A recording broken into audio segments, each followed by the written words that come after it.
Hai, Assalamualaikum. Selamat datang kembali di channelku. Jadi, gimana kabarnya teman-teman? Semoga semua dalam keadaan sehat walafiat ya.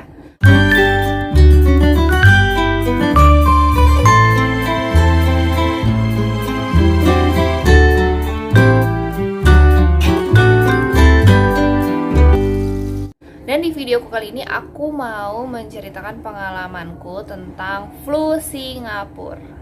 Jadi, flu Singapura adalah salah satu penyakit yang disebabkan oleh infeksi yang sangat menular. Gangguan ini disebut juga dengan penyakit tangan, kaki, dan mulut.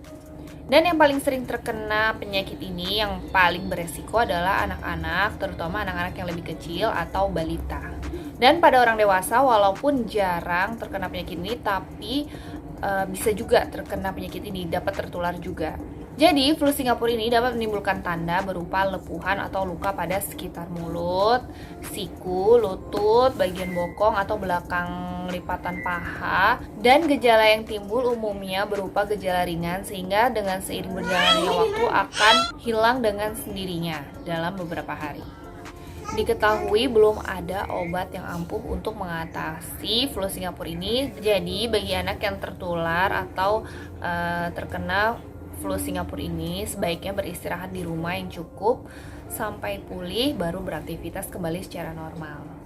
Oke, lanjut ke ceritaku, pengalaman anak-anakku yang terkena flu Singapura. Jadi ceritanya awalnya anakku yang paling kecil yang usianya masih 22 bulan tiba-tiba demam tinggi, dan kalau langsung tiba-tiba demam tinggi aku curiganya infeksi virus, tapi nggak tahu virus apa.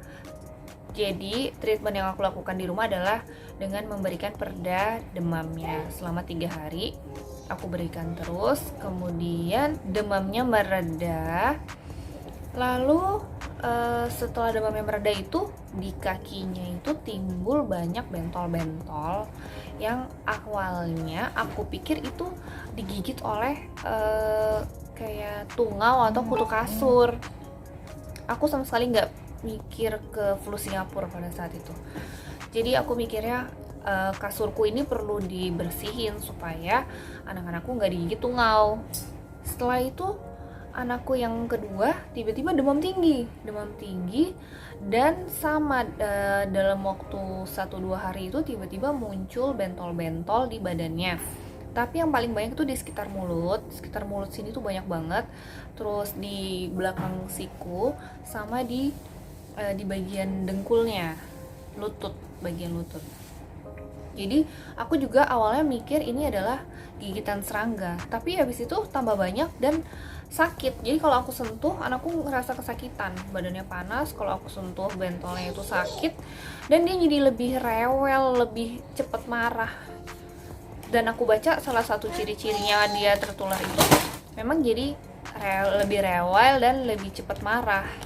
Akhirnya aku konsultasi ke kakakku, aku minta tolong kakakku konsul ke temennya, karena aku curiga kenapa kalau gigitan serangga bisa sebanyak ini. Kayaknya kalaupun digigit tungau ya paling di bagian kaki, dan itu juga nggak terlalu sampai sebanyak ini gitu kan. Dan biasanya juga nggak sakit pas aku sentuh. Ya udah, akhirnya setelah konsul ke teman kakakku yang spesialis anak, akhirnya terjawablah bahwa anak-anakku terkena flu Singapura. Dan alhamdulillahnya anakku yang pertama nggak sampai ketularan. Jadi 1-3 hari itu demam, kemudian setelahnya itu berbarengan dengan panasnya itu ya, sambil muncul bentolnya itu sedikit-sedikit, lama-lama jadi banyak bentolnya. Lalu dia kalau pecah dia akan kering. Jadi setelah luka biasanya kering yang kayak coklat keras gitu kan. Nah itu jadi setelah pecah dia akan mengering lalu sembuh. Dan alhamdulillah sekarang udah sembuh total.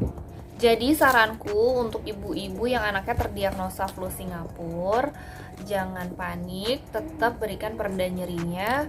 Kemudian kalau misalnya sampai demamnya tidak terkontrol, misalnya baru dikasih sebentar pereda nyerinya, pereda demamnya sudah naik lagi demamnya, terus di atas 39 sampai 40-41, sebaiknya langsung dibawa ke rumah sakit aja. Dan kemarin alhamdulillah anak-anakku nggak nyampe 40, jadi 38-39, dan akhirnya mereda sendiri dan sembuh. Jadi aku nggak bawa ke rumah sakit. Oke teman-teman, sekian cerita pengalamanku tentang flu Singapura. Semoga teman-teman dan anak-anak di rumah dalam keadaan sehat selalu. Terima kasih telah menonton videoku. Wassalamualaikum warahmatullahi wabarakatuh.